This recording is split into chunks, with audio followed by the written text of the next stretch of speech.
Hello, I'm Isaac Hayes III, founder and CEO of Fanbase. Listen to what I'm about to tell you. The window to invest in Fanbase is closing. We've raised over $10.6 million of our $17 million goal. That means there's room for less than 6,370 people to invest in Fanbase for the average amount. The minimum to invest in Fanbase right now is $399. That makes you an owner in Fanbase today. Go to startengine.com/fanbase to invest. Why? Because current social apps have taken advantage of users for far too long, with content suppression, shadow banning, harmful racist content, and no real tools for monetization and equity. Fanbase has over 1.4 million users and counting, allowing anyone to reach all their following and monetize their content from day one. Social media is the new TV, and whoever owns the apps that distribute that content have the opportunity to own potential billion-dollar companies.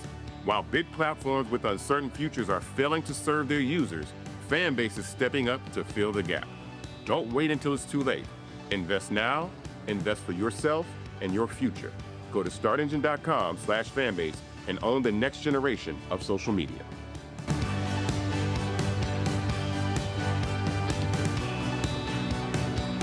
Black Star Network is here. Hold no punches. I'm real revolutionary right now. Black power. Support this man, Black Media. He makes sure that our stories are told. Thank you for being the voice of Black America, Roland. Stay black. I love y'all. All momentum we have now, we have to keep this going. The video looks phenomenal. See, this difference between Black Star Network and Black-owned media and something like CNN. You can't be Black-owned media and be scared. It's time to be smart. Bring your eyeballs home. You dig?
Today is Friday, September 5th, 2025. Coming up on Roland Unfiltered, streaming live on the Black Star Network. I'm live here in Atlanta, where I was speaking to the Noble Leadership Conference. I'll tell you more about that, folks. Horrible economic numbers come out today. Donald Trump can't spend this any other way. He is destroying the American economy. Economist Morgan Harper will join us to show you and talk about the carnage left in his wake. More people dying in the Tarrant County, Texas jail. And guess what? The sheriff there refuses to answer the questions of the Black County Commissioner. Commissioner Alisa Simmons will join us right here on today's show. Also, man, a lot of people are giving Tabitha Brown hell for saying to entrepreneurs, you might need to go get you a job. I've got a few things to say about her commentary. Plus, one of the 4 North Carolina A&T freshmen who launched the lunch counter sit-ins in that state has passed away. We'll talk about his life and legacy. Folks, it is time to bring the funk. Well, one thing, we're still celebrating our 7th anniversary of Roland Unfiltered, the 4th anniversary of the Black Star Network. We got some compilations of y'all, some of the best of the last 7 years. Ooh, y'all know we gonna bring the funk.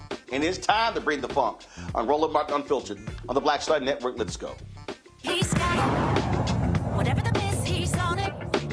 Whatever it is, he's got the scoop, the fact, the find. And when it breaks, he's right on time and it's rolling.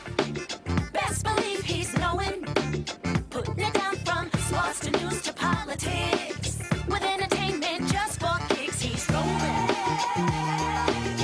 It's on go, y'all. It's Roland Martin, rolling with Roland now. He's funk, he's fresh, he's real, the best, you know he's Roland Martin now.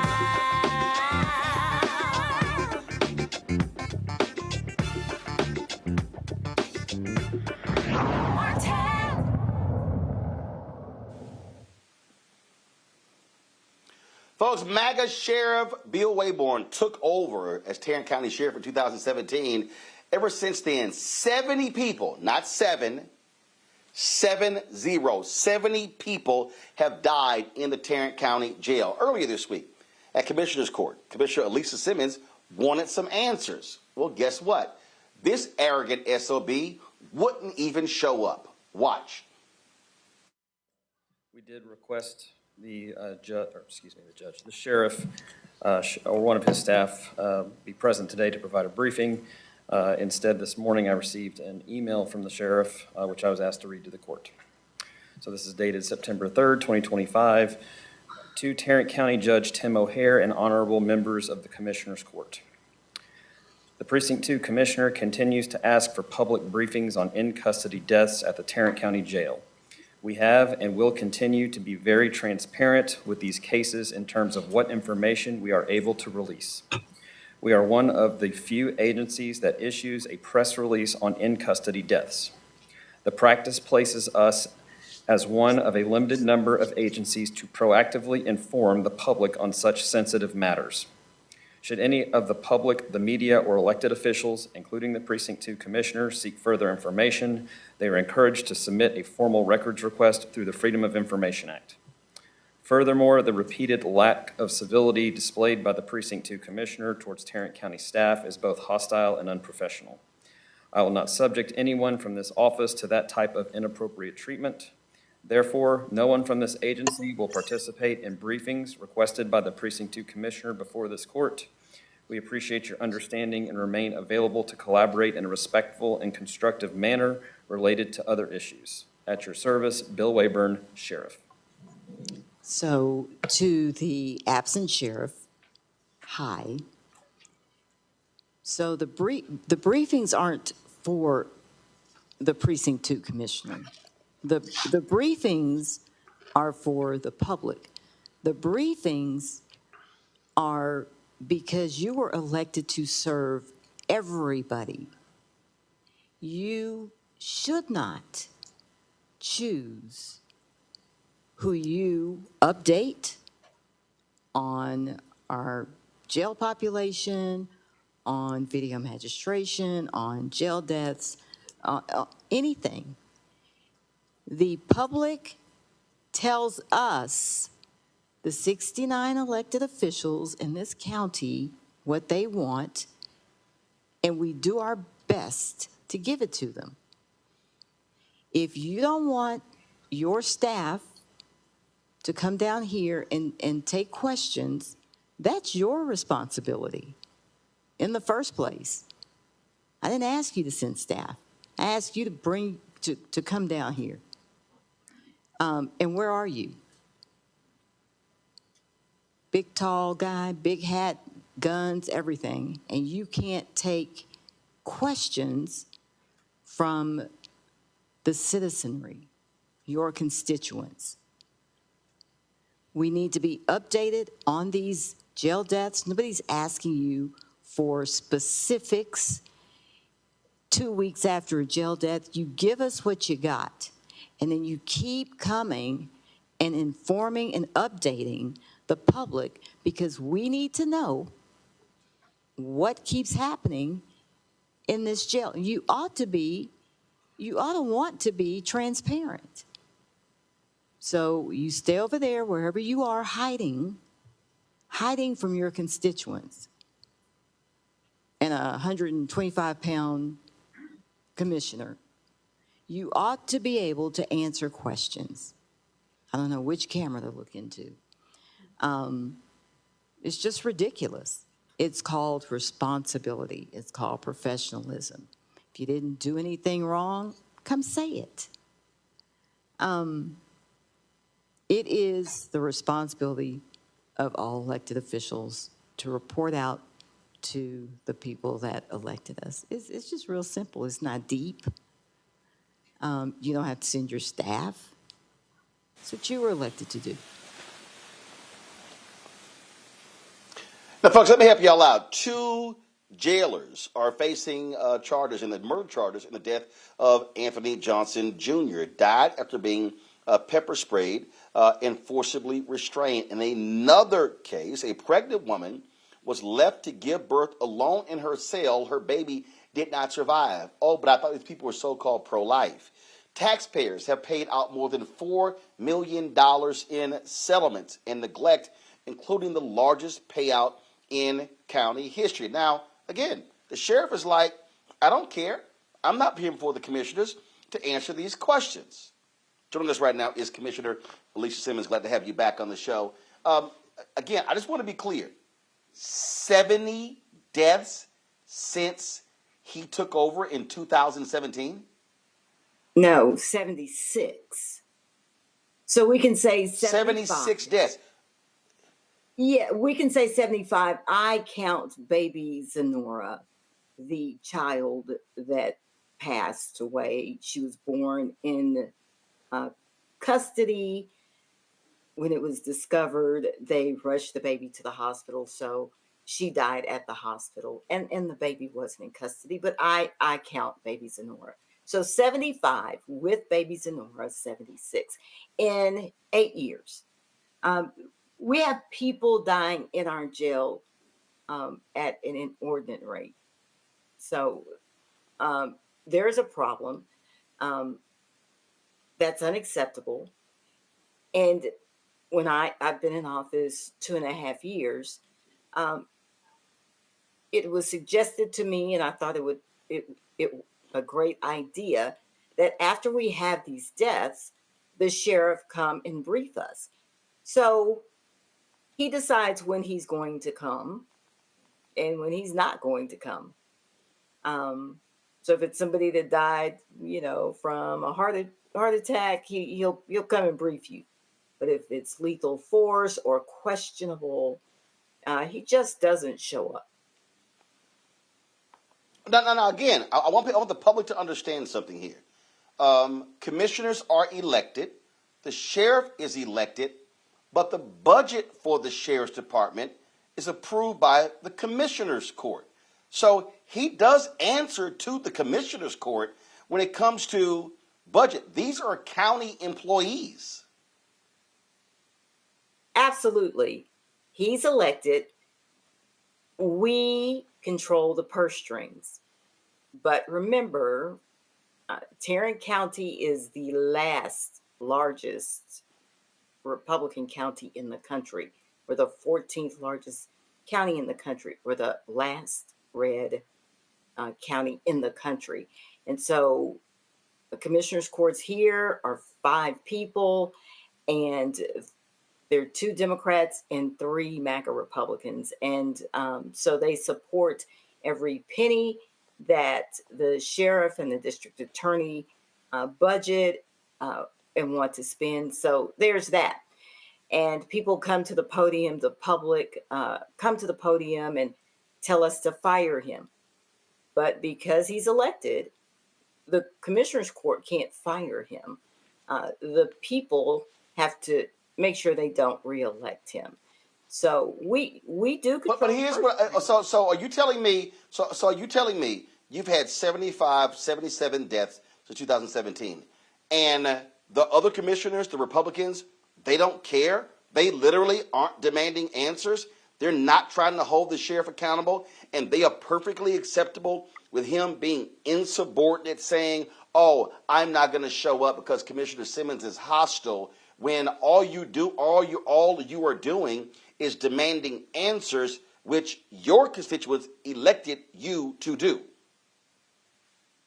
The other court members are not going to ask him to come. They're not going to force him to come. They're not going to try to convince him to come. They are friends, so they are shielding him. They are shielding him. In the meantime, there are families seeking answers. There are families like Anthony Johnson Jr.'s family seeking justice, like Chastity Bonner's family seeking justice. They want answers.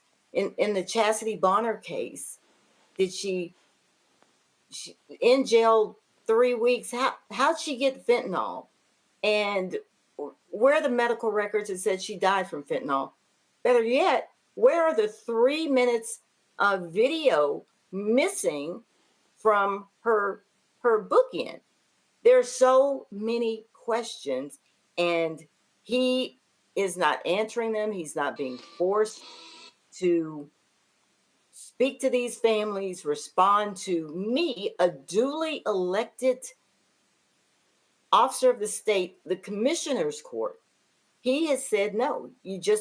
And was cowardly enough to send an email, and I can forward you the email. So this is ridiculous. Keep in mind, the sheriff's own son was arrested back in March 3rd, for solicitation of a minor and assault of a police officer, both felonies and 1 misdemeanor. He has never darkened the door of the Tarrant County Jail. No charges have been filed by our DA, who vigorously continues to pursue Crystal Mason. The sheriff's own son is still out here. 2 felonies, solicitation of a minor and assault of a peace officer. So this is the law enforcement leadership we have in Tarrant County.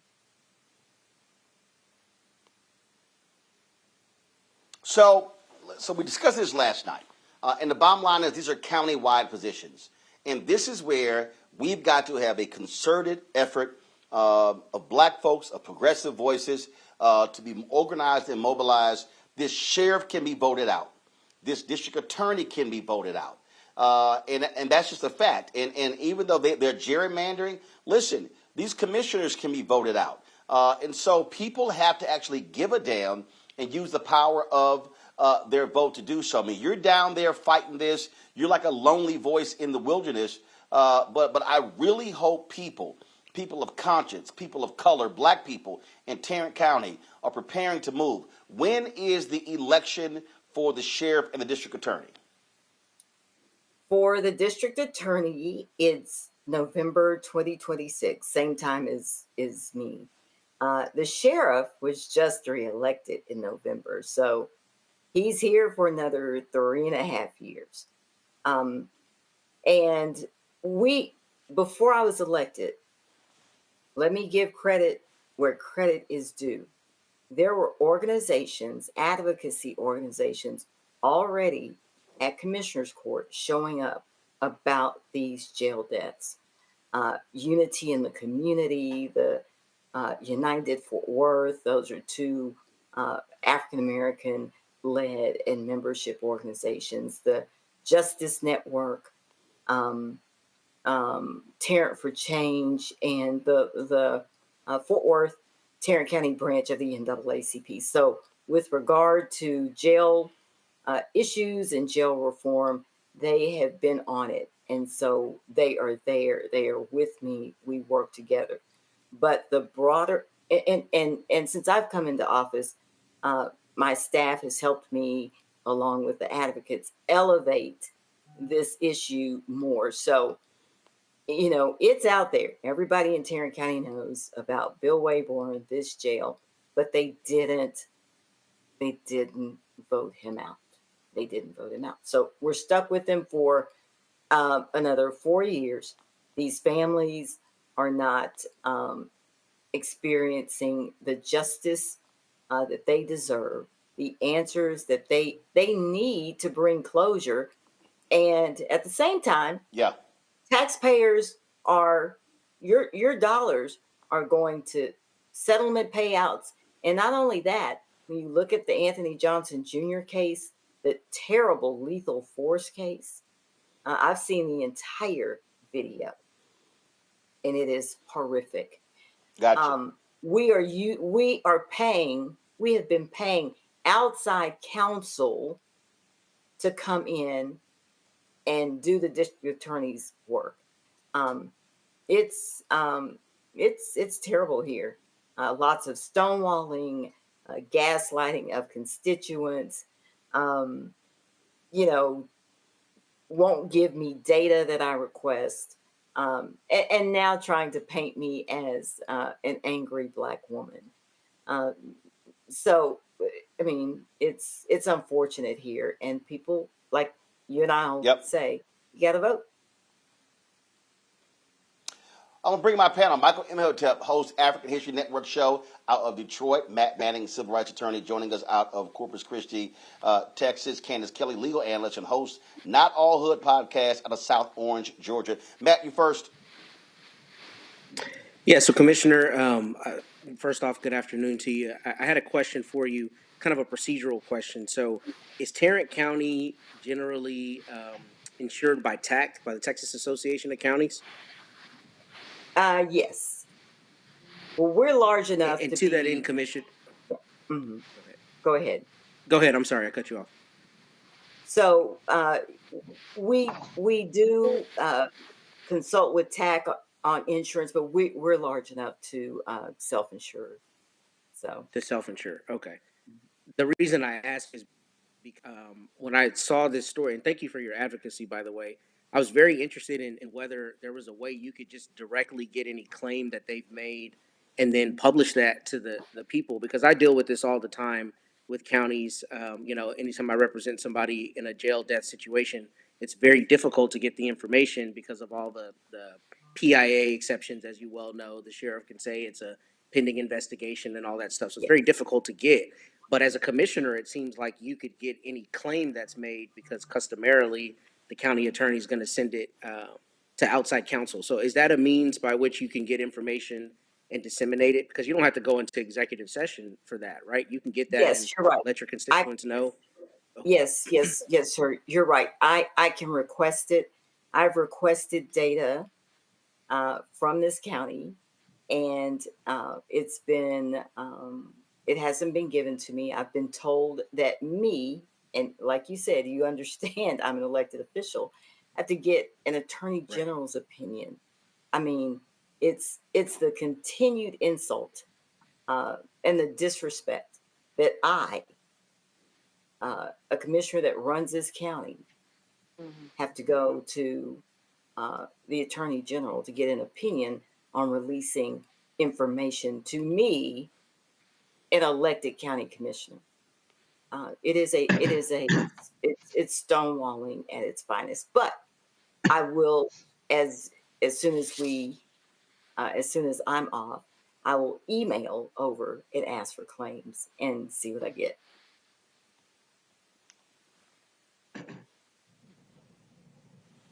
Well, listen, you're dealing with some craziness down there, and okay, fine. That idiot sheriff is still there, but we can certainly move to take out that DA come next year, and I certainly hope people are organizing and mobilizing to actually do that. Commissioner Simmons, we appreciate it. Thanks a lot.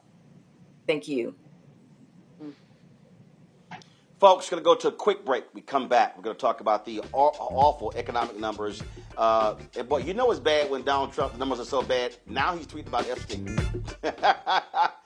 Boy, I thought he was trying to ignore Epstein. Oh, man, there's a lot we're going to talk about. You're watching Roland Unfiltered right here on the Black Star Network. Black Star Network, what's happening? It's your man, Kim. And look, my new single, Rock With Me, is on fire. We debuted as the #1 most added and greatest gainer at R&B radio. So look, I want you to go check it out at musicbykim.com. Listen to it, download it, tell me what you think about it. Also, make sure you sign up to be a part of my community so we can stay connected. At Music by Kim on all social media platforms. Thank you for rocking with me. And keep love on the one. 'Cause I want you to rock with me. We live in a strange world till the darkness falls forever. Baby, let's be the dawn. When it feels like it's taking me over, you're making me stronger, my sweet love. Hello, I'm Jamia Pugh. I am from Coatesville, Pennsylvania, just an hour right outside of Philadelphia. My name is Jasmine Pugh. I'm also from Coatesville, Pennsylvania. You are watching Roland Martin Unfiltered. Stay right here.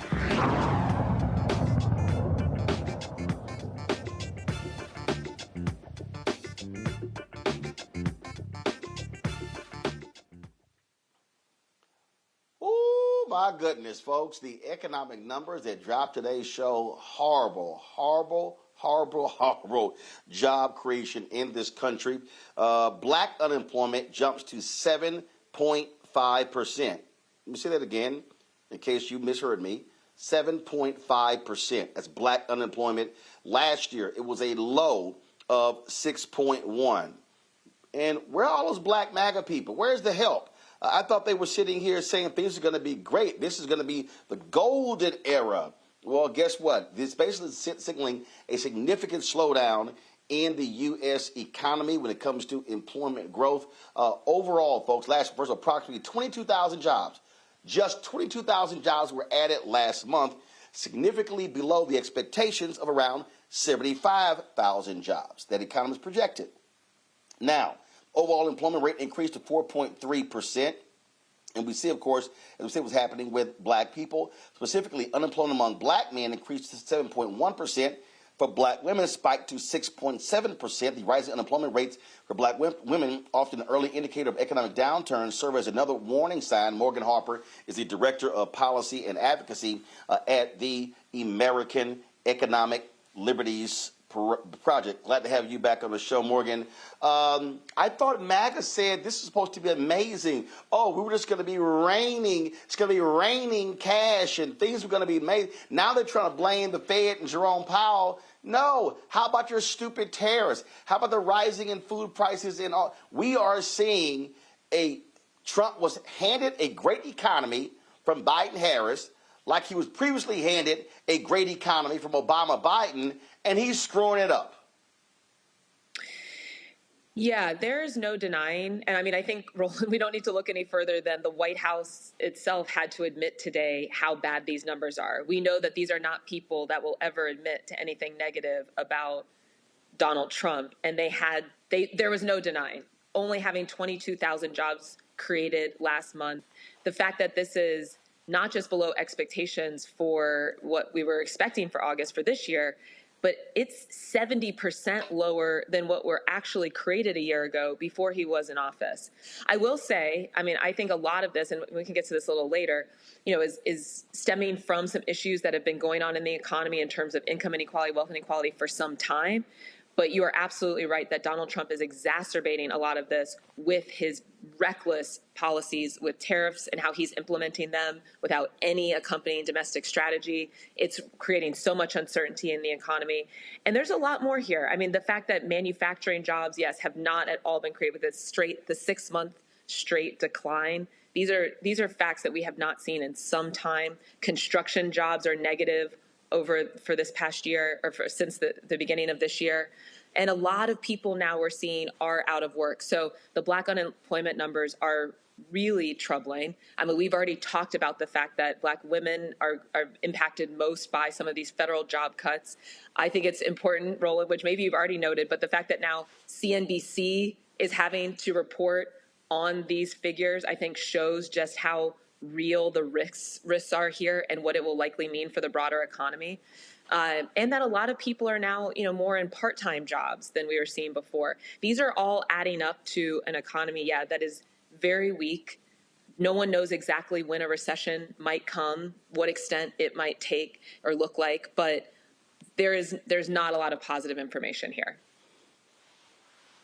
Look at John Deere reporting a 26% drop in profits. You've got these whiny Arkansas farmers complaining about, oh my God, we're losing our farms, soybean crops, how are we being impacted? Well, guess what, you idiots? We were impacted by soybean crops in 2000 in the first Trump term. So I'm like, what are y'all talking about? But guess what? Arkansas, they voted for Trump. Tennessee people are complaining about prices. They voted for Trump. And so one of the things that I always say, and of course, John Deere is saying that the problems they have, increased tariff costs, reduced prices for corn and soybeans. As a result, they've laid off 200 workers at their plants in Iowa and Illinois this summer, and they warned the sales of its large farm machinery, the primary source of revenue, could decline by as much as 20% through 2026. In North Carolina, farmers are experiencing a double whammy. Prices for soybeans already fallen 40% from their peak in 2022, and China's retaliatory tariffs on U.S. soybeans remain in effect. We saw this last time. So I'm sorry, Morgan.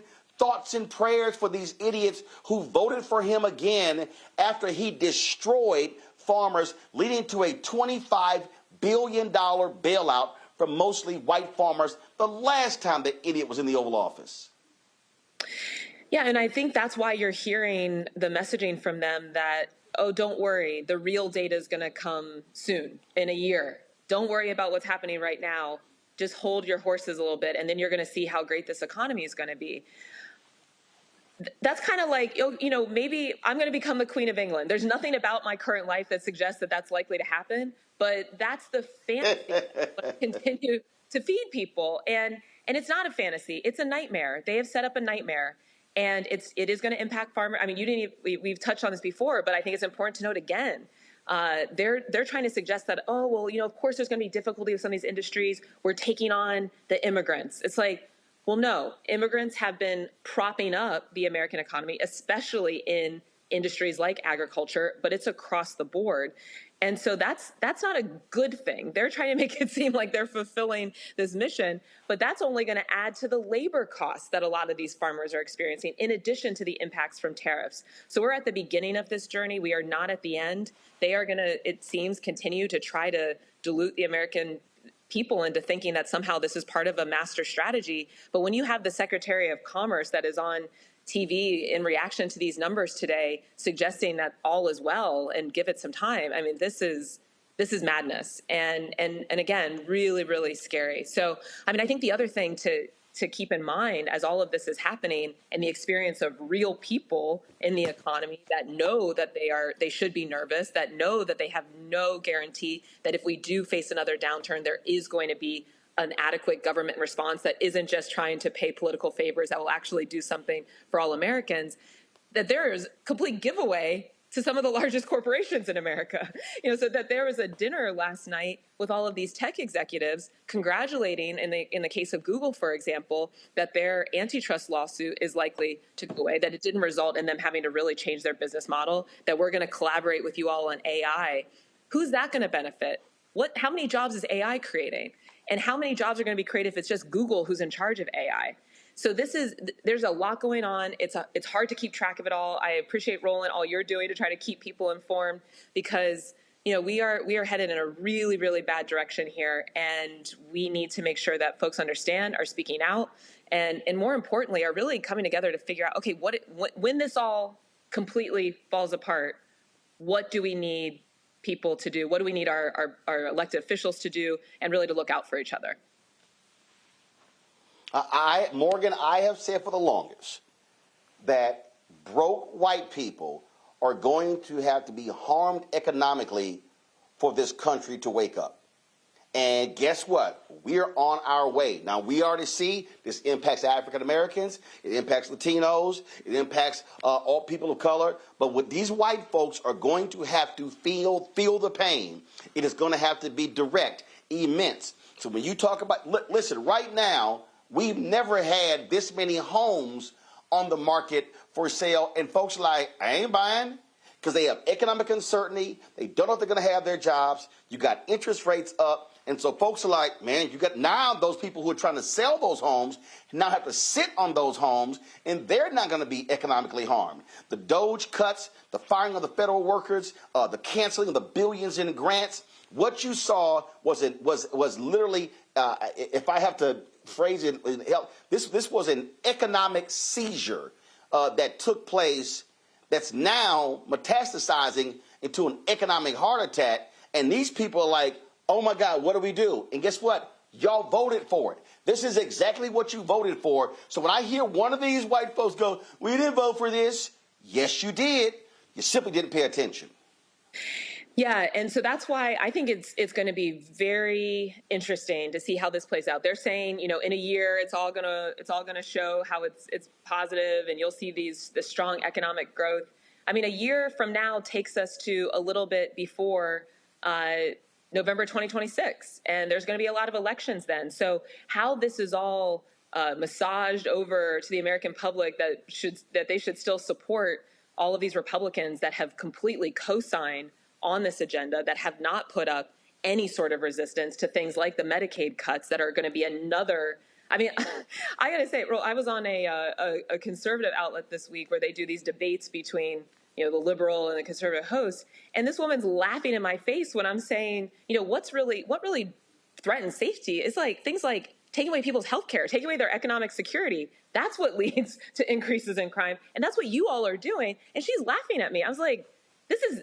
I'm not just making this up. This is research. This is data. These are facts. They don't want to admit that, but it is coming, and it is going to be really bad. And I think the other thing, the other justification that they're using to try to kind of earn more time or have the public stay with them is that, these tax cuts. The tax cuts are coming. This is what's going to make businesses invest and then really bring back the manufacturing. We have a financialized economy in the United States.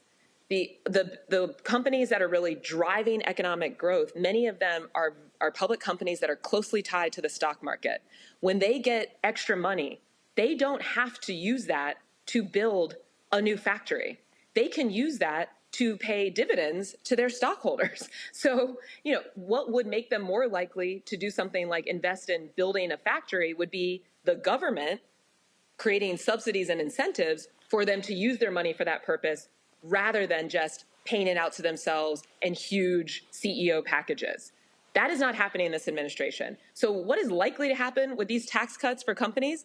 They will keep that money for themselves. They will make themselves richer. That is not likely to improve the economic outlook for most of the people living in America. And I agree with you, Roland. I mean, unfortunately, it does appear that until we have broad-based, including a lot of the white voters that supported Donald Trump, that are feeling that economic pain, I don't know that we're going to see anything different. I guess the other thing I would add, though, is that I don't know if even once experiencing that, the connection is going to be made that it's this administration's fault. And that's the political question that Democrats are going to face ahead, looking at 2026 and 2028.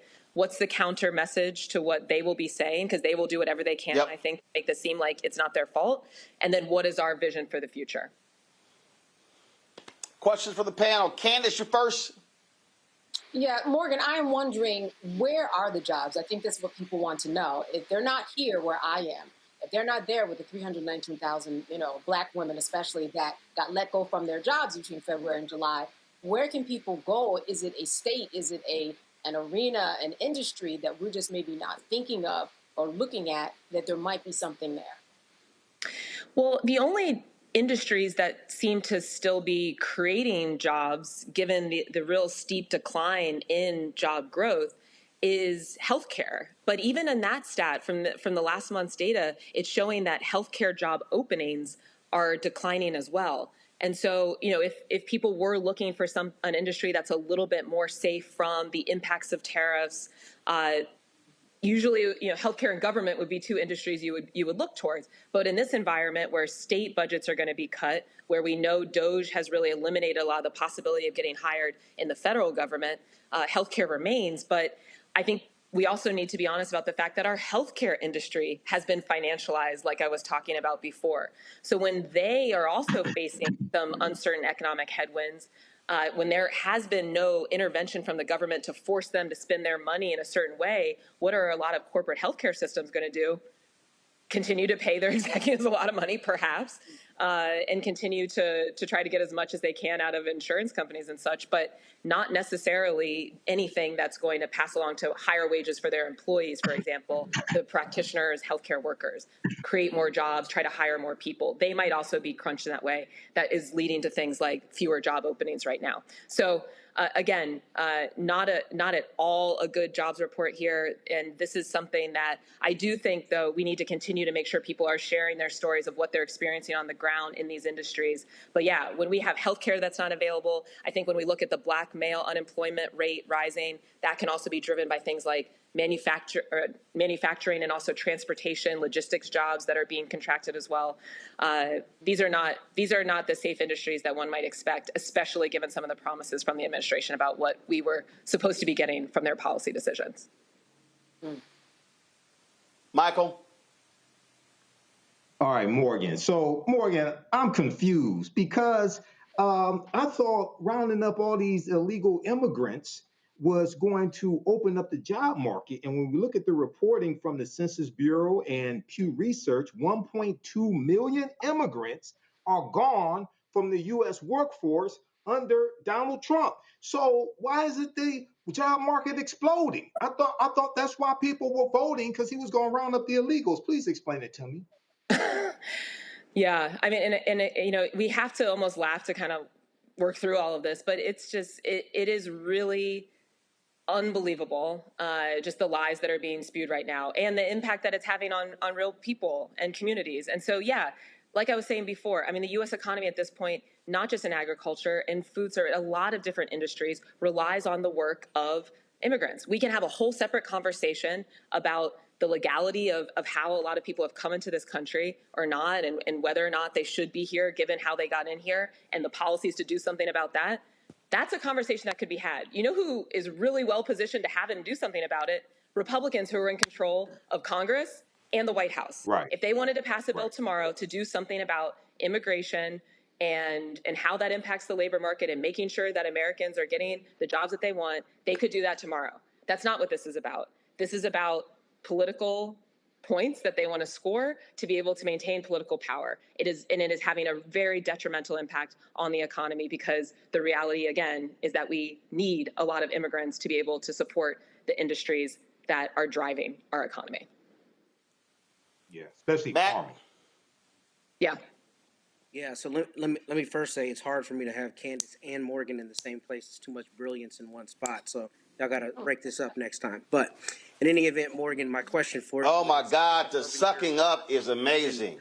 I was like, I like that. Can I continue? Thank you. I'm a big fan of Candace. Is this a harbinger for even worse things to come? And I ask because I know the Salesforce CEO said something like, I'm getting rid of 4,000 jobs because I need less heads with AI. This is obviously what's going to be kind of the future. And my question for you is, how is that represented in these numbers? Because you're seeing a contraction overall, right, in terms of what workforce for a lot of these corporations. And to that end, what ideas, I know you've already mentioned healthcare, but are there any other sectors that you suggest people look at in terms of insulating themselves for even further declines with less, people needed in the workforce? Well, yeah, and thank you for your compliments and your questions. So what I would say is, some of the data that we're seeing from this past month is showing that people who are looking for jobs are looking for those jobs a lot longer. That's one of the things that's showing up in the data. And so that does connect to something like the Salesforce CEO announcing, hey, we're on pause.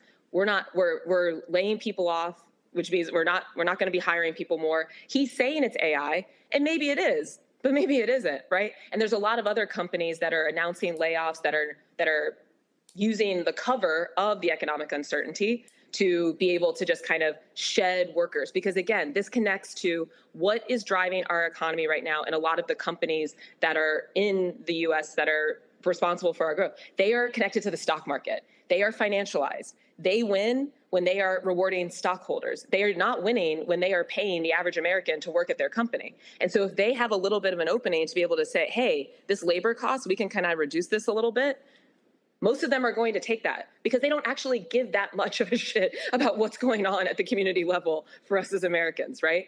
And so that is not to say that there aren't companies that are legitimately reacting to the uncertainty and the bad policies that are coming out of this administration and making the very valid and rational decision of, we can't expand right now. We can't do more hiring. But I think we need to distinguish between those types of companies and be honest about how they might differ, how your small business or an independent business that is not able to withstand some of the impacts of these increased tariff prices, and a very, very large company like a Salesforce, like a Meta, like a Google, that they have a lot of financial resources to withstand uncertainty, might use this moment as an excuse to be able to get rid of some of their labor costs. And so, gotcha. Yeah, and now I'm trying to remember the second part of your question because I went on too long. What was the second? Well, it's just basically how listeners might look for certain sectors that will insulate them, more so than others. I mean, I wish I had better news there, and I think this is so. Like I said, I mean, healthcare is one that traditionally should be a little bit more insulated. And so, but unfortunately, we are seeing that even that sector is being impacted right now with fewer openings. Government, similar kind of thing. And so I think that is a very dire observation and in reality that's showing up in the data right now, that there might not be any sectors that are extremely safe. I'm not trying to give people exact financial advice or certainly not life coaching type of advice, but this might not be the kind of time to make a big move financially or with a job, because it's not clear. And like I said, and what's showing up in the data is people who are looking for jobs might be looking for them longer. A lot of young people aren't able to get jobs at all, also a risk. And so the unfortunate thing is that who is set up to continue to take big risks? Well, it's just like that dichotomy between small businesses and big corporations. People who are already pretty affluent, who don't rely on wages as much for covering their day-to-day expenses, that have more wealth, like an Elon Musk that's now being offered this $1 trillion pay package. Well, they're going to be able to continue to take those risks and consider different industries, and maybe they want to start a business. For the rest of us, I don't know that this is the time to necessarily do that, but something for everybody to consider for themselves and make a decision there. But I don't think there's any way to look at this data and suggest that America economically is on a great trajectory. Well, and on that particular point there, Morgan, when we talk about, if you tie this economy to the number of homes that are available, again, people are not about to make a major purchase, have to put down 10, 20, 25% if you don't know what's going to happen. If you're like, yo, I need to hold on to cash. This is the thing that people don't understand about the American economy. We're a $30 trillion economy, but 70% of the American economy is based on spending. Spending. So if people don't have money, they're not making money, they can't spend. Second, if people are fearful that they're going to lose their jobs, the first thing they're going to do stop spending and start conserving. So when you look at the consumer confidence, that's a hallmark right there of like, hey, where do people stand? And people need to understand, when Americans stop spending money and start saving money and conserving money, you can bet a recession is on its way, because they're scared to death that they're not going to be able to have that cash 3, 6, 9 months down the road. Absolutely right. And here's another point on the data, and something for people to keep in mind as they're seeing different news reports. And because we're seeing, consumer spending is still up. There's data showing that consumers are not optimistic about the economy. But then you see this data that's the spending is staying consistent. And now reporting is showing, well, that spending is being driven almost entirely by the highest earners and those that have the most money. So when you look at it in the aggregate, oh yeah, Americans are still spending money. But when you dig a little deeper, it's like, no, rich people are still spending a lot of money. The average person is starting to pull back. And Roland, just to add another layer to that, yeah, in the best case scenario, people are pulling back and are still able to cover their necessities and basic needs. But what we're also starting to see creep up is debt. And that even in the case of things like groceries, more consumers are relying on things like, the buy now, pay later platforms, like Affirm, like lending to buy something that's just one discrete item, not lending to buy a house, lending to buy some groceries or get grocery delivery. That is a whole new ballgame for the American economy, having that layer of type of debt that is now in the mix of, yes, what has been a spending and finance to spend economy for the U.S. consumer over the last at least 20 years, but going back even further as we've seen the government kind of back out of really supporting American workers since the 1980s. And to make matters worse, I was going to talk about this a little bit later, but I'll go ahead and bring it up. How stupid is Donald Trump and ICE? You got Hyundai. Hyundai's building a multi-billion-dollar factory in Georgia, and these idiots are arresting the South Korean workers. I don't think that's going to go over well with the South Koreans. And if this stupidity happens, you're going to have these foreign people, these foreign companies who Donald Trump keeps claiming are going to be investing trillions of dollars. It's all a lie. They're going to be like, we're not about to spend money in this country. ICE arrested 475 people at the Georgia Hyundai electric vehicle plant, including South Koreans who were there working on the building of their plant. That's another stupid thing to do, Morgan. Yeah, and when you've empowered, where is government spending going right now? You've empowered ICE to engage in vigilante justice as they define it. This is the type of idiocy that we get.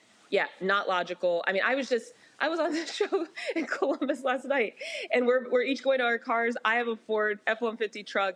He's going into his Honda. He's like, oh, but made in America. And I was like, yeah, but it's a foreign company. So to your point, Roland, these companies that, yeah, they are foreign companies, but they are creating jobs in the United States. Honda, huge presence in Ohio. Yeah. Hyundai, this factory. So we are in a global economy, and we are very much connected to a lot of companies that are based other places wanting to invest in America and in U.S. workers and as we see, in some cases, workers from other places too. But these are drivers of economy, especially at the regional level. And so, yeah, there's no logic to what's going on. It's all leading to a real economic problem for us. And let's just hope that more people wake up to what's happening. All I have are 4 letters, FAFO. Morgan Harper, we appreciate it. Thanks a lot. Thanks for having me. All right, folks, got to go to a break. We come back. Congresswoman Jasmine Crockett just goes off on Republicans regarding the Epstein files. We got the Crockett Chronicles for you. Also, Tabitha Brown has really pissed a lot of people off because she said that some entrepreneurs, hey, you need to get yourself a job. I got a few things to say about her comments. You don't want to miss this. Plus, we remember one of the Greensboro Four, one of the 4 North Carolina A&T students that sparked the nationwide, or really across the South, lunch counter sit-in. You're watching Roland Martin Unfiltered on the Black Star Network. Support the work that we do. We celebrate 7 years of this show. yesterday. 4 years of the network. Your support is critical. Our goal is to raise $1 million between now and December 31st. We've already taken in $125,000. So right now, folks, our target goal is $875,000. If you want to contribute to us, please do so. For Cash App, use the Stripe QR code. You see the QR code right there. Use the same thing for credit cards. PayPal, R Martin Unfiltered. Venmo, RM Unfiltered. Zelle, Roland at RolandSMartin.com. Roland at RolandMartinUnfiltered.com. And check some money order. Make it payable to Roland Martin Unfiltered. Send it to P.O. Box 57196, Washington, D.C. 2003 7-0196. Back in a moment.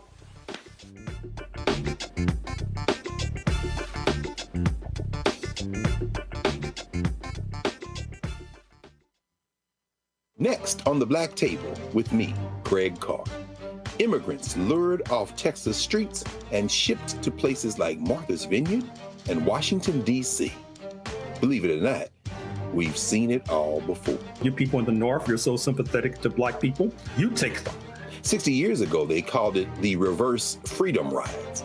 Back then, Southern governors shipped black people north with the false promise of jobs and a better life. It's a part of a well-known playbook being brought back to life. So what's next?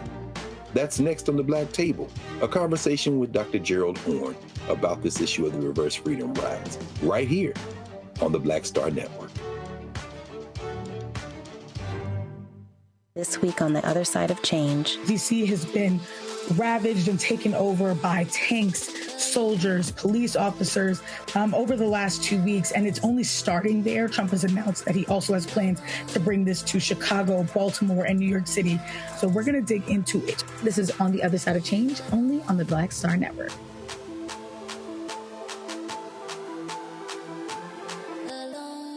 Now that Roland Martin is willing to give me the blueprint, hey, Cyrus, I need to go to Tyler Perry and get another blueprint because I need some green money. The only way I can do what I'm doing, I need to make some money. So you'll see me working with Roland. Matter of fact, it's the Roland Martin and Cheryl Underwood show. Well, should it be the Cheryl Underwood show and the Roland Martin show? Well, whatever show it's going to be good.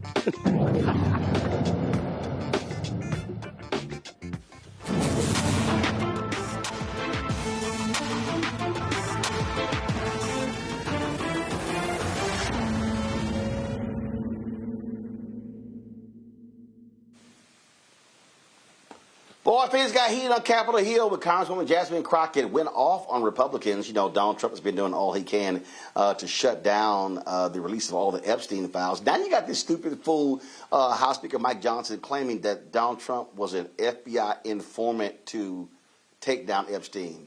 They just make shit up every single day. But Congresswoman Crockett, she wasn't having none of that. Roll it.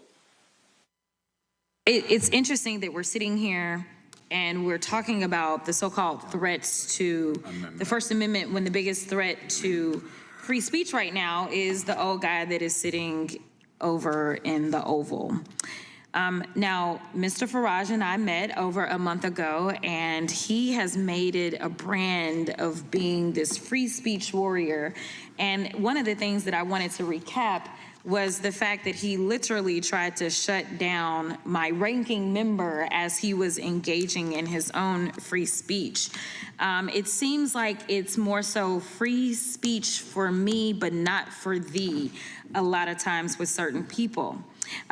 And it's sad that he had to run and have lunch with Trump or to go raise some money for his 4-member party. So, Mr. Price, you get to be the lucky one to help me figure out what exactly free speech advocates believe.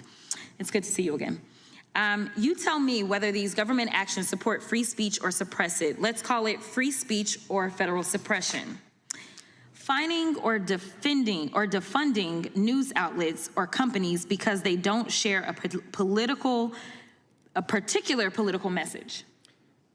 I think I'm not entirely sure what context you're referring to. I think I'd need a little bit more information. So, long story short, if they decide that they are going to fine or defund any news outlet simply because it doesn't necessarily go far left or far right, do you think that that is a violation of free speech? Well, I'm not entirely sure how it would connect with, let's say, the area of expertise that I have. I think you may be referring to the PBS controversy. It's probably not something that I would be able to really... Not necessarily, but let me go to Professor K. Professor K, did you understand my question? Fining or defunding news outlets or companies because they don't share a particular political message? Yeah, thank you for the question. At the very core of the First Amendment is a prohibition of viewpoint discrimination. Okay. And what you described sounds like viewpoint discrimination. So it definitely sounds like federal suppression. If you require news outlets and companies to have content moderators to ensure their coverage promotes a political ideology or leaning, would that be federal suppression? Well, that does sound like an interference with a company's content moderation decision. Banning materials because of their content. Materials? Yes, so like books. Oh, of course. Well, and we've seen this in the range of book bans at libraries across the country. Absolutely. What about threatening private companies with lawsuits or fines unless they do the government's bidding? It sounds like pressure that would be undue, yes. Okay, so I agree with you. All of these actions are exactly what Trump has done since he's taken office. Make no mistake, Trump is weaponizing his idea of free speech to force folks and companies to become his political puppets to promote his propaganda.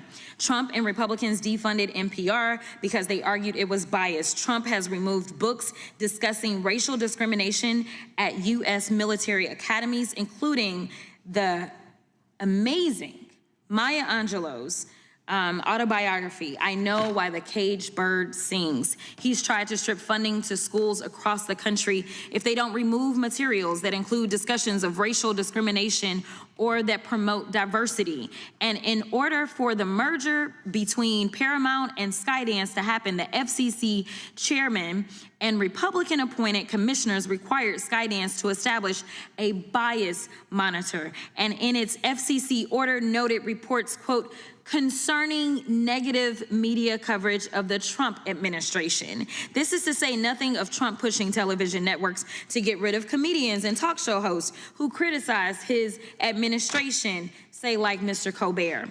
Let's call this what it is. It's Trump weaponizing the idea of free speech to force people, institutions, and companies to be his mouthpieces. This ain't free speech, it's propaganda. Meanwhile, my Republican colleagues are out here having a meltdown over the European bill, one that, by the way, includes provisions to fight child trafficking. You know, it's frustrating because we talk about being fiscally responsible and we talk about free speech. And right now, as we're having these discussions, you know who's trying to shut down members from voting in the way that they want to vote?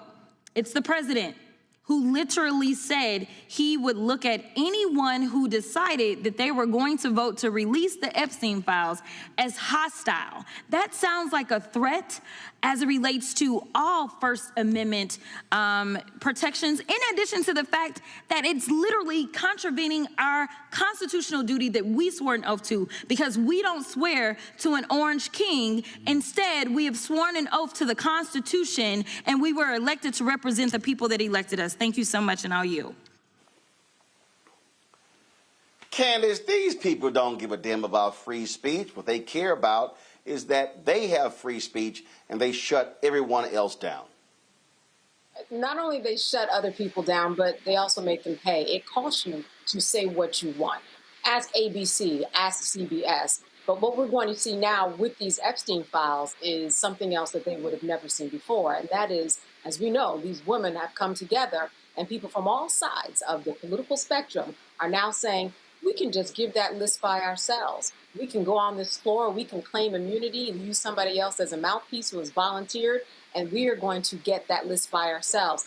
He's got another thing coming. I don't think he saw this coming. I don't think he saw the crossing of people who have always been at the other end of the spectrum come together to say, this is ridiculous, and you can't force us to pay you to shut our mouths. We are going to say what we want because we're on the political floor. And that's going to be the difference, I think, in this one with these Epstein files. It's really a shame, too, because I think that people, they're just trained to listen to Trump. And the more and more he says something, at some point, it's like the tipping point, and all of a sudden they just believe him for no reason. It's partly that, it's partly the algorithm, it's partly just people wanting to believe that the vote that they put in is actually working out when it's not. When it's not, we are going to see a lot from these Epstein files, and everything that we've seen so far is leading me to believe that we're going to go down a path that we have never gone down before.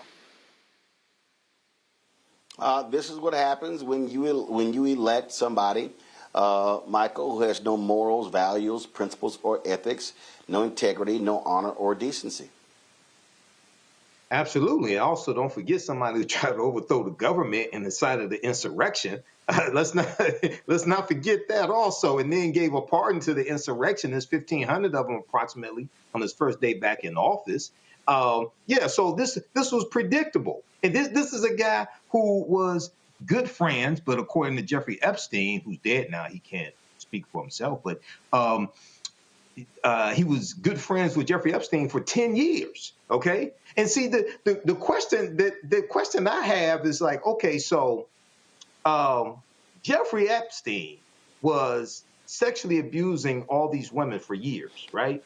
So at what point did Donald Trump realize that Jeffrey Epstein was sexually abusing underage girls and women before he cut off the friendship with them? See, that's a question that I have. You were friends with him for about 15 years, right? At what point did you realize, you know what, there's something wrong with this guy? But this is, when you deal with somebody with no morals, who is an authoritarian, who is in mental decline. They talked about Biden's mental decline. This guy's getting worse day by day, okay? And he's getting desperate also. This is not going away. Speaker Johnson ended the House session before the recess a day early to avoid taking a vote. And then they come back after vacation, and and then you have the press conference, okay? This is exploding, and you have last count I heard, there are two Republicans short of Thomas Massey's and Ro Khanna's bill being able to be put on the floor, getting that pushed through. They need 218 votes. So this is not going away. It's getting worse for Donald Trump. Matt? I mean, my thoughts are a little bit of a combination of Candace and Michael's. I mean, something that Candace indicated is what I see, and that's the Trump administration takes the position of the more we say it, the more we legitimize it.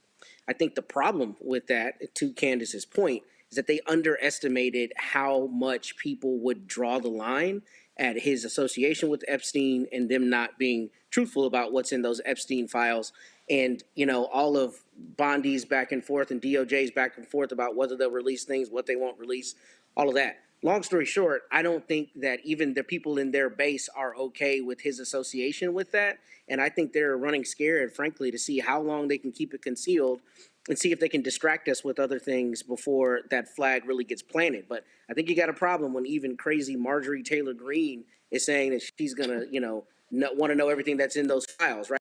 Like they've been towing the MAGA line so long that when you see a break like that, I think that's a harbinger of something bad to come for the administration. So, I mean, that's what I'm seeing. But what I see with the media and what I see with people in his base is the more they say it's legitimized. And the thing I don't understand with that is you've done a great job on this show over the years of pointing out all the dishonesty, all the falsehoods, all the lies. Well, you see so much vacillation as it relates to the administration and his relationship with Epstein and what they're going to release with Epstein, that at a certain point, you wonder the people who are the same people who were, calling for the heads of all those people when they thought that pizza place there in D.C. housed, a den of pedophiles at the bottom of it, those crazy folks. Those are the same people who were a part of MAGA. And I don't know how long they can run before they have to give that information up. And I suspect that information is going to Michael's point, show that he had a much cozier relationship with Epstein than he's willing to let on. And I think that is going to be, irreparably damaging to him and his administration. But I don't know what the back end of that is, because you were watching him trample over the Constitution on nearly a daily basis. And the guardrails we thought would keep, some of that action from happening have not been effective. So I don't know what that means at the end, but I think they're running from having to give that information up. But of course they are. All right, y'all. Quick break. We come back. Many of y'all have seen the comments Tabitha Brown made on social media about entrepreneurs getting a job. Man, a lot of people are in their feelings. I got to comment on this thing. And I'm going to do so next, right here, Roland Martin Unfiltered on the Black Star Network. Black Star Network, what's happening? It's your man, Kim. And look, my new single, Rock With Me, is on fire. We debuted as the #1 most added and greatest gainer at R&B radio. So look, I want you to go check it out at musicbykim.com. Listen to it, download it, tell me what you think about it. Also, make sure you sign up to be a part of my community so we can stay connected. At Music by Kim on all social media platforms. Thank you for rocking with me. And keep love on the one. 'Cause I want you to rock with me. We live in a strange world till the darkness falls forever. Baby, let's be the dawn. When it feels like it's taking me over, you're making me stronger, my sweet love. Next on the Black Table with me, Greg Carr. Immigrants lured off Texas streets and shipped to places like Martha's Vineyard and Washington, D.C. Believe it or not, we've seen it all before. You people in the North, you're so sympathetic to Black people, you take them. 60 years ago, they called it the reverse freedom rides. Back then, Southern governors shipped Black people north with the false promise of jobs and a better life. It's a part of a well-known playbook being brought back to life. So what's next? That's next on the Black Table, a conversation with Dr. Gerald Horn about this issue of the reverse freedom rides, right here on the Black Star Network. What's up, y'all? This is Wendell Haskins, a.k.a. Win Hogan at the original T-Golf Classic. And you know I watch Roland Martin Unfiltered.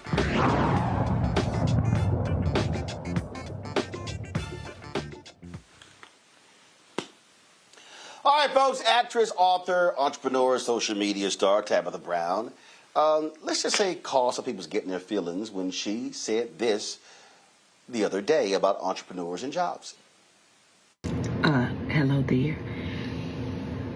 Real quick, that this is not to discourage you, because I want us to be clear about that first, okay? You kind of been in this place for a long time, okay? Now listen, you got good ideas. Baby, you got good ideas. Your execution is not as good, okay? Your follow through, not as good. The ideas though are great. Entrepreneurship is not for everybody. And that doesn't mean it's not for you, but right now, these last few months, few years, you know what I'm talking about. Baby, it ain't been working for you, okay? And you're doing a lot of robbing Peter to pay Paul.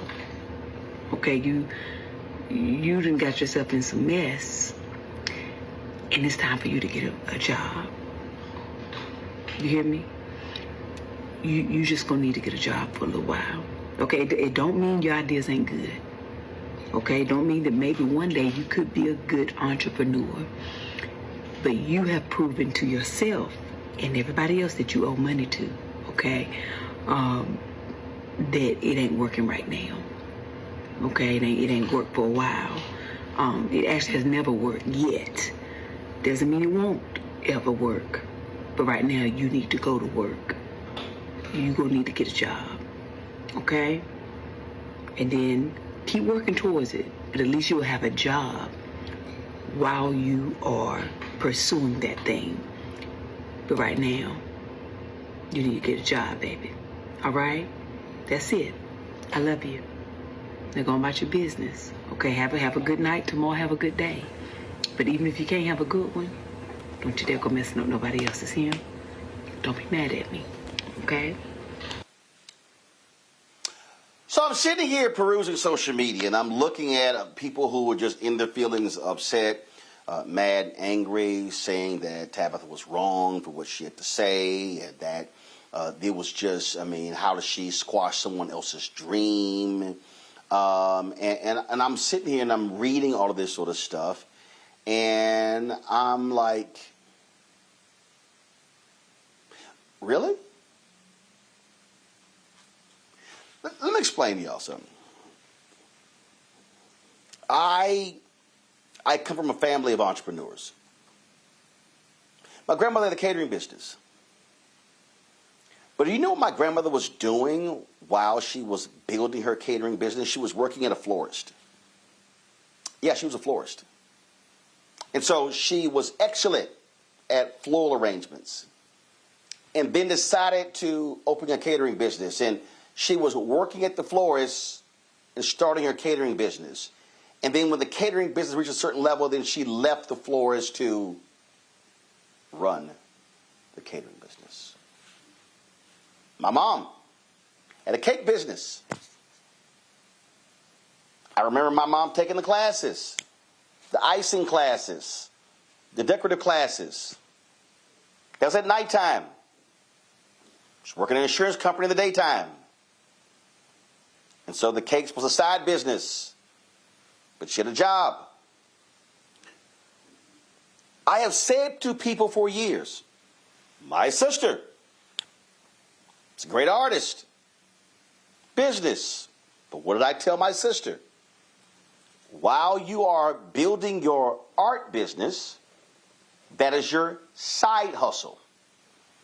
You need a main hustle. I've said this to people for years, that if you're trying to start a business, very rarely do you simply come out of the gates, boom, you're ready to go. No, because you've got office, you've got equipment, you've got expenses. And so what you have to do is methodically build. And so this is the example. I'm going to show y'all exactly how I've explained this. This is your main job. This is your side hustle. And your job is to take your side hustle, and it does this here. And it does this here. Until your side hustle is equaling your main hustle. And now you have a decision to make.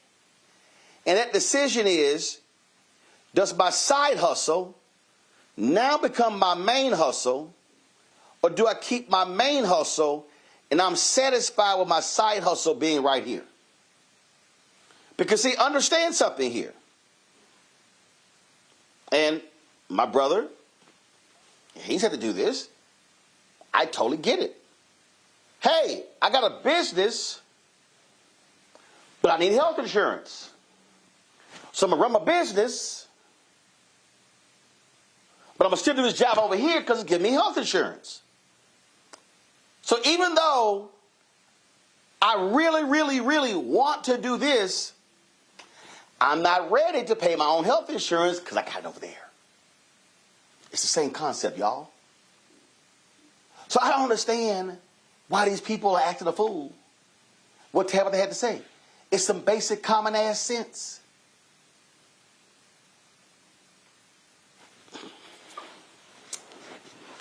"95% of all black-owned businesses do $5 million or less in revenue. When the study was done, they said there were 2.9 million black-owned businesses in America. 2.8 million had one employee. I said those are not businesses. Those are sole proprietors. For me, a business, if you got two or more employees, not one person. I'm not going to call it a business. I'm just not. So I don't understand why people don't get this. And see, I know everybody named Mama right now is, oh, I'm trying to secure my bag. I want to be a boss. But let me be real clear. A bunch of y'all can't be a boss.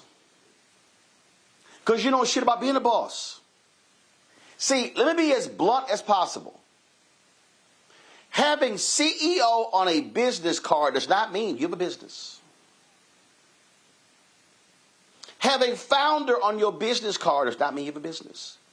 I need y'all to understand, I get more people who roll up on me, who want to come on the show and want to be in the marketplace segment. Oh man, I got a business. I got a business. Do you really have a business? Or do you have a side hustle? Now see, I've discussed this before. We celebrated 70 years yesterday, Roland Martin Unfiltered. My TV One show was canceled, I think December 7th or December 9th. I think it was December 7th. The final show was 2 weeks later. In January of 2008, that was 2017. January 2018, we decided to do the State of Our Union on January 30th, 2018. There were black members of Congress who said they would not go to attend Trump's speech to Congress. I'm at the Image Awards. I'm like, we could do this special. Now, here was the deal. Well, we did it at Metropolitan Church in D.C. And then what happened was, and we were doing it together, so we were trying to figure out, what do we need to do? What do we need? What equipment do we need? I'm sorry, my apologies. It was at Shiloh Baptist Church on January 30th. My apologies, Shiloh Baptist Church. I already own the cameras. I own the switcher. I own the lights. What we need to do was we needed the bar stools, so we went and bought the bar stools. So I probably end up spending probably a couple of $1,000s. But basically, everything we needed for the broadcast I already owned. How? Well, because when I was at TV One and at CNN, I was buying equipment while I was there. Did y'all hear what I said? So the job that I had was allowing me to purchase equipment for my business. Now, mind y'all, I had my business for 15 years. When I was at CNN, CNN was paying my business. TV One was paying my business. Tom Jones Morning Show was paying my business. I was a contract worker. Okay? But I didn't have my fully functioning business. So I was buying equipment when I had these jobs. So when January 2018 rolls around, I'm no longer with CNN. My TV One contract was only 8 more months. Tom Jones was ending December 2019. But I was building the business while having a job, and that was paying for all of this stuff. So when it was time to go full throttle on the business, I just pivoted. And so that's the lesson she's trying to explain to some of y'all. So if you are mad and upset with what she said, here's my question. Do you have a real business right now? And if you don't, why are you acting like hit dog hollering? See, I need a lot of people in our community to sometimes shut the hell up and realize you don't know what the hell you're talking about. No one is trying to kill your dream. What they're trying to do is give you some critical information that will allow you to be able to methodically and organically build your business, take your idea from idea to inception to fruition to success. Now, if some of y'all are so hard-headed, go on right ahead. Because I'm going to tell you right now, the road is littered with wannabe entrepreneurs who burn through all of their money, who burn through all their relationships, who went out and got office space and did all this sort of stuff, and they had no business plan. And in many ways, they had no business being in business. Go to my panel for thoughts. It's amazing how people are so reactionary, Michael, that they don't even know when they're getting sound advice. But they're so caught up in their ego and their feelings that they just want to lash out as opposed to go, That's some good advice. Let me think about that. Absolutely, or they're caught up in their dreams. So I saw the video today. I read the article from thegrio.com. For those that don't know, I'm not only a historian, but I taught entrepreneurship for 7 years. I helped Black people start businesses, get funding for businesses. I evaluated their business plans as well. And the first thing I told my students is don't quit your day job. Don't quit your day job. Build your business while you are still working, while you have a steady paycheck, while you have health care and dental and vision, all that, because you're going to have to constantly reinvest in your new business. You're not going to be able to pay yourself a salary the first year or second year, et cetera.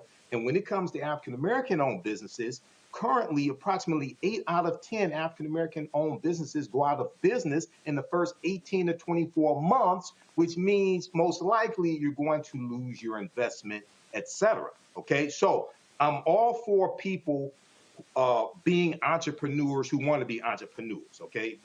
Secondly, I've been an entrepreneur for a long time. This is not glamorous. This is some tough shit. This ain't for everybody. Okay. A lot of people get a false impression of being an entrepreneur from economic empowerment gurus who make money selling entrepreneurship classes and entrepreneurship books. That's a whole nother conversation. Some of it is good. That's their hustle. And they're trying to keep hustling so that they don't have to get a job in the cubicle next to you. So a lot of them are selling dreams. But get a business plan. This is sound advice right here. And you're going to need health insurance. Okay? I'm in a situation now. I've had to go get a job a few times. I got a full-time job now, and I like it because I got health insurance for the first time in a few years. My blood pressure is healthy because it was at 193. Okay? I had high blood pressure. I lost 35 pounds the right way. I'm cool. And I still have my business bringing in money. So this is sound advice. Don't take it personally. And she told people, I'm not trying to discourage you. Okay? Right. Look, some of y'all have to get a job. And that's absolutely correct. So Candace, again, I think right now, people love the concept of being the boss. They love the idea of being an entrepreneur. They don't really want to deal with the realities of being an entrepreneur. And this is one of those lessons that you have to deal with because you still got to have your house note paid or your mortgage paid or your apartment paid. And you got a car note and you got food and you got other expenses. I mean, look, listen, and guess what? You may operate that way for 6, 8, 10 years before you're ready to go to the next level. That's fine. But you got to be patient and understand you have to build to that point. That's what it's called, building. Exactly. And I have a business. I've had a business for like 16, 17 years. If you are looking online, and like Michael said, you are going into these free online sessions where they get on, and then as he said, really that person on the other side is making money off of you because you're buying their business plan. You have to stay out of that lane because Instagram will make you think that you can do a million things, and it's all not true. It's just in your algorithm. It just keeps on feeding you wrong information. Let's go back to Tabitha's backstory. This is why she's a good person to listen to this information from. What was it, 2017? She was eating a vegan sandwich from Whole Foods that went viral, 50,000 hits in one day, 1 million in a week. And then because of her enthusiasm and what she did, she got on TikTok and she built and she built and she built. 2017 was what, 8 years ago? That didn't just happen overnight. So she knows exactly what she's talking about. And she had other dreams. She was driving an Uber at that time, eating that sandwich in a car. That was her side hustle. She wanted to also be an actor and do other things that she was able to do now. But she built all of that and had all of these things going. There's no person in this world, even if you are a multi-millionaire, you should not just have one income anyway. It doesn't make any sense because your job that you are so loyal to, it's not going to be loyal to you when they're ready to let you go. They will let you go quicker than you could kick your favorite dog, as the saying goes. So you always have to have a side hustle. Multi-millionaires who are out there have a side hustle. Beyonce doesn't just sing and dance. She's got perfume. She had a clothing line. She's got, different things. It's never just one thing anyway. You should never depend on one thing as your income. And if you're sitting home and you have zero in your account, but you are hoping and building on just a dream and your hope, that hope is not going to pay your bills. You talked about pivoting before. You can't pivot in the dark because your lights are on because you can't pay the electric bill. You're going to trip over yourself. If you don't have any money and you've exhausted all of your resources, all of your friends, all of your network, which is what a lot of people do, then you do have to get a job. And what's the matter with having a job? What's the matter with having some insurance? Now, some people might say, yeah, but I wouldn't do that. I wouldn't do an Uber. I wouldn't work on the side at Macy's. I could never work in Walmart. Well, that's on you, because sometimes those are the jobs that you have to work in order to build your dream. We have so much, privilege and rights that we kind of banter about online, and we're just kind of not seeing the forest for the trees for the forest, however it goes. We are not seeing the light. And the light is that if you don't have money, and if your job is not, if your entrepreneurial spirit has kind of exasperated everybody around you, soon you're going to start losing people. Lost your money, now you're losing people. I see it happen all the time. It's okay to have a job. It is okay to have a job. Not everyone's going to be an Instagram star, and that's okay. Your time will come. Until then, you need money in your pocket. Matt, I love these folk who believe they want to have their own law practice.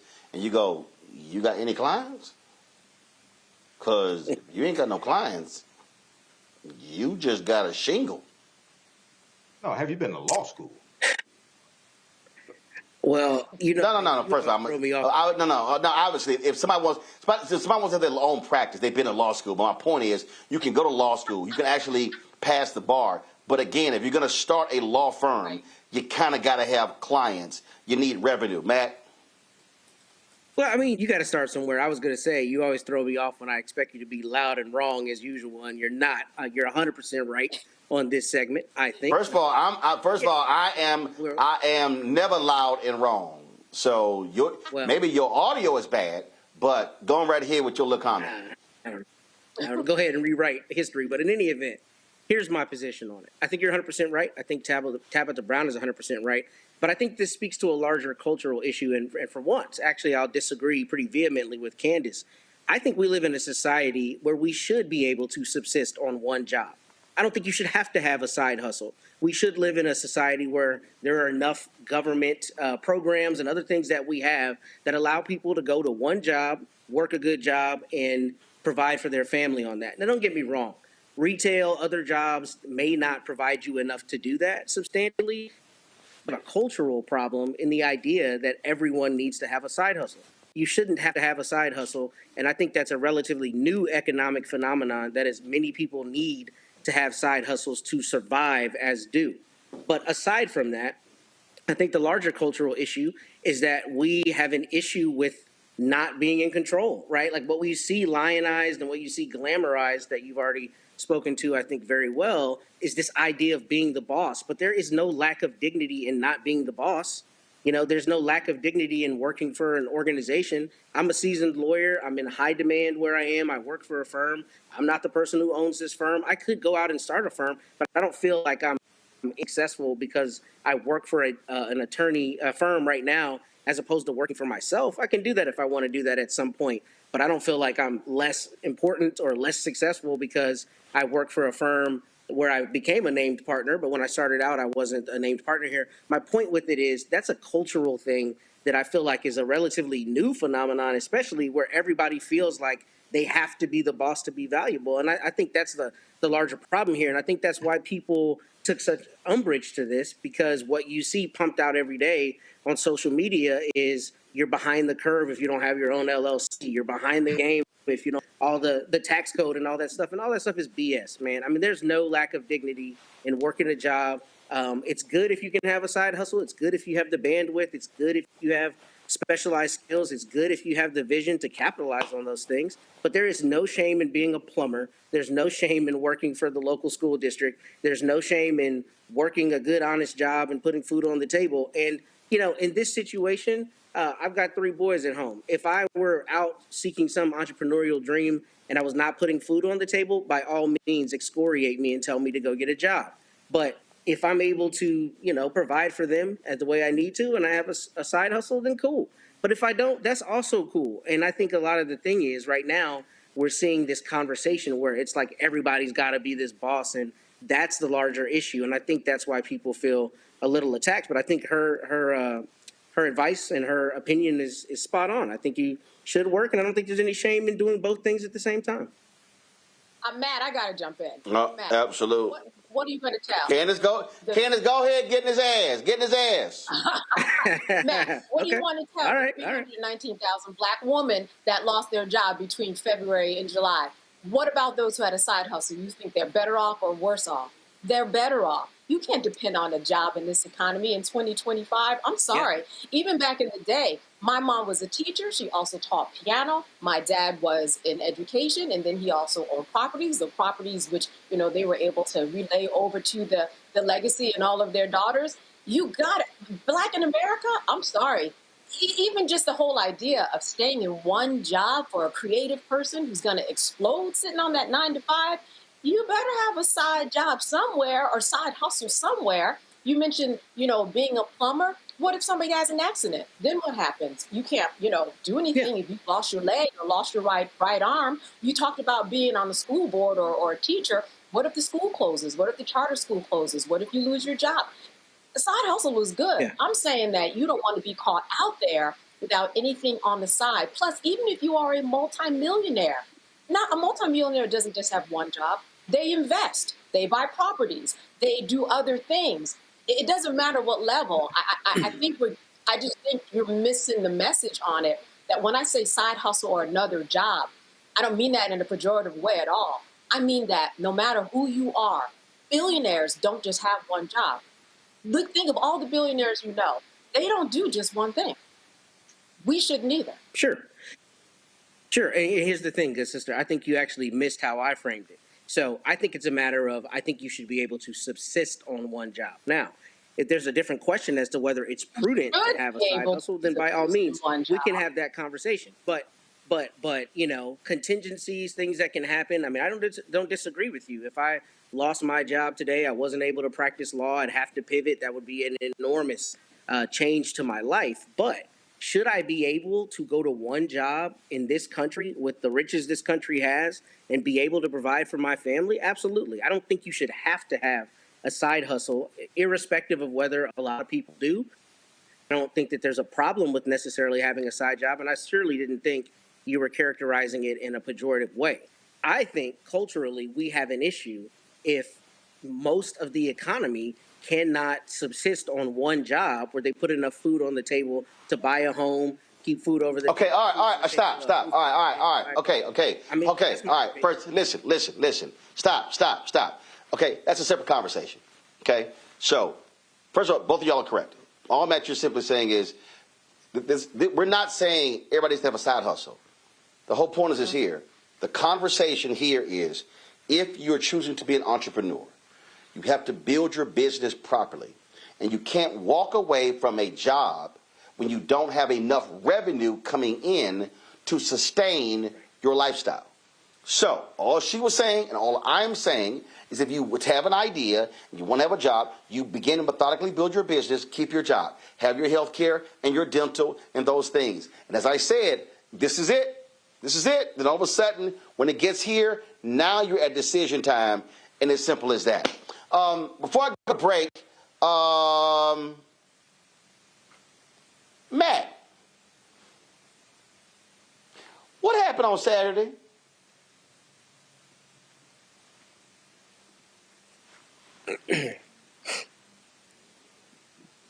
Matt, can you read that for me, Matt? That down. Go ahead and take that down. Nope, we're not even doing it. He's getting you. Matt, what? Because I brought this for you tonight. Because Matt, Matt, Matt, I recall you. It was a whole lot of trash. You were talking, and I told you y'all were gonna lose to Ohio State, and y'all did. But Matt, don't you also have a professional football team? Don't do that, man. Come on now. Come on now. Matt. Come on now. Matt, not only did you take an L from Candace tonight, you now have taken 2 L's in the past 6 days. So put the graphic back up. No. That fly, Eagles fly. That also goes for Henry in the control room. Oh, big time Cowboys fan. That's right. Give me a shout out control room. That goes for Deshaun, our driver. That goes for Antoine, our videographer. All 3 of them are super hyped Cowboy fans, but they used to taking them L's. They used to it. So Matt, I told you I'm going to be King Petty, and see, I wasn't even. I wasn't even going to do that, Matt. I literally said that in the last 3 minutes, but it wasn't until you made that little trifling ass comment about me being loud and wrong, and I said, literally, I literally had no plan. If you look at the show chat, I literally sent it at 7:44, like 60 seconds after you made your comment, and so I went, oh, since you now got something to say, let me go ahead and be petty. Well, I was sitting on my couch when you sent me a video. You sent me on the golf course saying, "Ooh, how'd that turn out, Matt?" On Saturday, I didn't want to hear it. So go ahead, call me out now. But it's going to be November 28th. We're getting that dub against the Aggies, and you won't have anything to say when I'm on your show next week. Okay. All right. Like I said, I'll be petty. See, sometimes don't touch that stove. Your mom and dad told you, don't touch that hot stove. But see, your little ass want to go ahead and touch that stove. And, yeah, I had something for you. Let me go to a break. Smoke. I'll be right back. While Matt has to now go get some ice from that kick in his ass that Candace gave him, the Eagles gave him, and the Buckeyes gave him. I'll be back in a moment.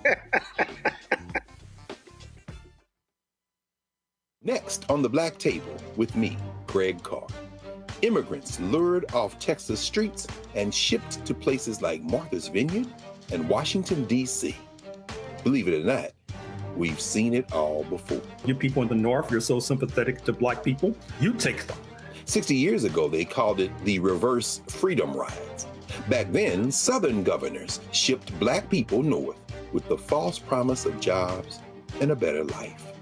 It's a part of a well-known playbook being brought back to life. So what's next?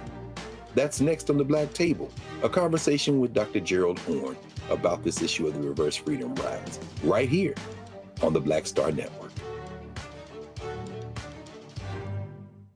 This week on the other side of change. DC has been ravaged and taken over by tanks, soldiers, police officers over the last 2 weeks, and it's only starting there. Trump has announced that he also has plans to bring this to Chicago, Baltimore, and New York City.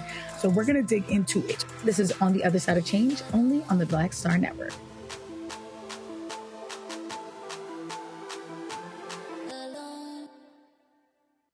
Hi, everybody. I'm Kim Coles. Hey, I'm Donnie Simpson. Yo, it's your man Deion Cole from Blackish, and you watch Roland Martin, Unfiltered.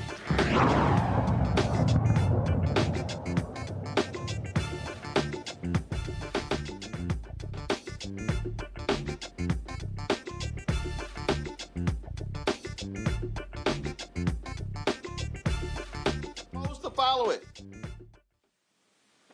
Folks, we lost one of our history makers. Got the news last night that retired military officer, Joseph McNeil, Major General Joseph McNeil, who was one of the 4 North Carolina A&T students known as the Greensboro Four, who integrated lunch counters, which caused it to spread across the South, passed away at the age of 83. On February 1st, 1960, the four sat down at a segregated Woolworth's lunch counter in Greensboro, North Carolina. Quiet yet powerful act of defiance against racial segregation led to a massive firestorm across the South. And it began to pop up left and right. Pull the audio up, please. This is when I was on the campus of AT&T. This is the monument to them on the campus. I'll provide the sacrifice. You provide the spirit. And I will open up inside. You provide the fire. I'll provide the sacrifice.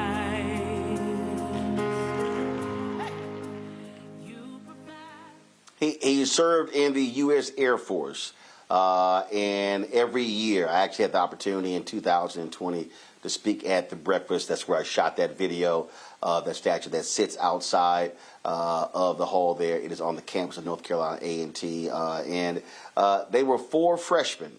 There were four freshmen, Candace. They didn't seek anybody's opinion. They didn't ask around. They just were in the dorm room and decided, you know what, we're going to do this. And then went down there, quiet, unassuming, and that action sparked similar sit-ins all across the South. Yeah, you know, it really is a peaceful embodiment of what we know young people can really do. We do see this a lot today, but especially back then, the stakes were even higher, and so much more was at risk in terms of them sitting there. I mean, it is wonderful that he lived that long. I think there is one person that is left out of the four of them that is living, and I think it's just a great example of how young people really need to live their lives, and it serves as a reminder of what you can do when you're just one person, two people, three people, four people who really began a whole movement that we're talking about decades later. I remind people, whenever I give speeches, Michael, and when I'm talking about how people can be change leaders, I often will ask, are there any college freshmen in the room? And I would ask for four to stand up. And I will often remind them that that's all it takes. All it takes is for folk just to simply, or even less than that, who have the courage to actually do something. The Greensboro Four, David Richmond, Franklin McCain, Ezell Blair Jr., and Joseph McNeil. And when I do that, people sort of look and they're like, man, is he being serious? Yeah. Again, they didn't call they didn't say let's call all the student organizations on campus. No. These are four cats who were in the dorm room who said, you know what, let's do this, and they went and did it. Absolutely. And at this point when this takes place, because they start February 1st, 1960, SNCC doesn't exist at that time. SNCC is going to be formed after this, around April, May 1960. And these sit-ins started by college students. They're going to spread to about 50 cities in 9 different states, okay? And we're going to see that this is going to become part of the inspiration also for the famous sit-in in Nashville, Tennessee in about April of 1960 with Diane Nash and John Lewis as well. So this is a real important piece of history to see how they were part of the civil rights movement. They added another layer and brought a different vibe, momentum to it, where college students could get involved. You know, when I was younger, you know, we would talk, basically Dr. King was the leader of the modern day civil rights movement. But when you really study it, there wasn't one leader, and people got involved different ways. And this was one of the ways that people got involved in the movement. And it's going to lead, one of the things that leads to the 1964 Civil Rights Act being signed. To that point, again, when one small action can lead to anything, Matt, as Michael was talking about what this led to, yeah, this is February 1st, 1960. SNCC meets at Shaw University, April 1960. But what happened in those 3 months, there were 58 sit-in centers in 12 states. And those were the students that made up the meeting of SNCC. And so people were inspired by the action of just 4 college freshmen. And there's somebody who's watching right now. They've got kids who are in college. And a lot of folks say, hey, and I've had this conversation, hey, listen, I'm just a freshman. I'm just trying to get focused. I'm just trying to get focused on graduating. But these 4 said this thing was so important, they led it. And so, we are eternally grateful for their work, for Major General McNeil and those other 3 gentlemen who did what they did. And not only did they inspire others, but my understanding is that Woolworths was desegregated 6 months later. So that also shows that no matter what it is you're running after, you may have to do it for longer than you expect to get the outcome that you want. But, when you're 18, you're a college freshman, you take such a bold action with 3 other people standing behind you, and that, starts that snowball. I mean, it takes a lot to commit to a course of action at any age, let alone 18 and a college freshman, and for them to not only do it and for that to cascade into all the other around the country and SNCC, down the road there at Shaw is an extraordinary thing. So if you are young, you have the power, even if you don't know that you do. Absolutely. And so Ezell Blair Jr., the last surviving member of the Greensboro Four, he will turn 84 on October 18th. And so condolences to the McNeil family and to all of the North Carolina A&T Aggie family across the world. All right, folks, that is it. We had a couple of pieces of our best of the last 7 years. We'll use those next week. Monday, I'm going to be broadcasting live from Montgomery, Alabama. I'm heading to there for a couple of meetings at the Institute down there. And so looking forward to that. And so we'll have that stuff for you. Let me thank Candace for being on today's show. Let me thank Michael for being on today's show. And go ahead and put those graphics up for Matt. Go ahead and put up, please, that Ohio State score. Beating, knocking off his little Longhorns, his Shorthorns, no longer number 1 in the country. And I'm thankful that over the next 10 days, Matt, Henry, Deshaun, and Antoine all have to endure the pain of another Cowboys loss. It's always great to see orange tears as well as blue tears. What a glorious week it's been. All right, folks, that's it. I appreciate it. Thank you so very much. Candace shaking her head like, yes, Candace, I'm petty. I am absolutely King Petty. I fully embrace that title. Thank you so. Say it again. I said pettylujah, as they say. Yes. I shall continue to be petty. All right. Thanks so much, folks. I appreciate it. Hey, folks, our goal. We turned 7 years old yesterday. Roland Martin Unfiltered, 4 years old, Black Star Network. We've set a goal to raise $1 million between now and the end of the year. We've got a couple of new shows coming down the pipeline.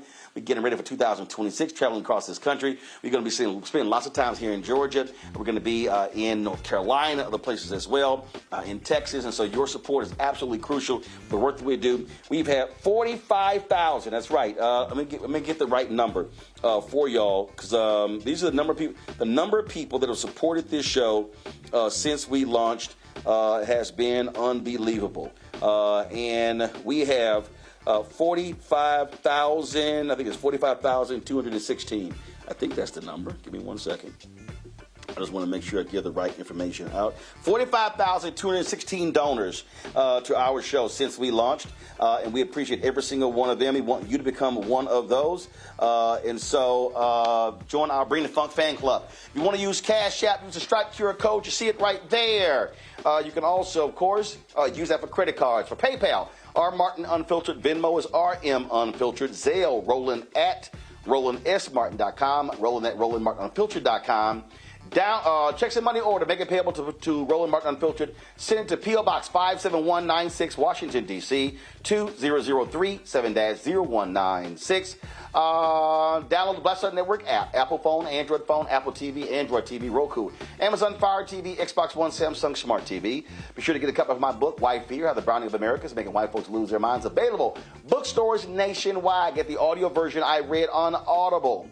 Also, folks, get our Roland Martin Unfiltered Black Star Network swag. Go to shopblackstarnetwork.com. That's right. Get our FAFO Project 2025 shirt. Don't blame me. I voted for the black woman. Shirts, hat, mugs, all kind of good stuff right there on the website. Resist 47 shirt as well. Be sure to buy our black-owned products right there, of course, from shopblackstarnetwork.com. Got some great products on the show, on the website, and so support those companies. And be sure to download the app Fanbase if you want to invest. $13 million has been raised, $4 million left to raise in the Series A fundraise. Go to startengine.com/fanbase, startengine.com/fanbase. Folks, that's it. We always end the show on Friday with all the people who support our show. Again, let me thank the women with the reason I was here in Atlanta. That is the Nobel Women Annual Legislative Conference. And let me thank State Senator Tanya Ferguson and all the folks who were here. Congresswoman Jasmine Crockett spoke before I did, so it was great to see her and the others there as well. Folks, that's it. I'll see y'all tomorrow from Montgomery, Alabama, right here on Roland Martin Unfiltered on the Black Star Network.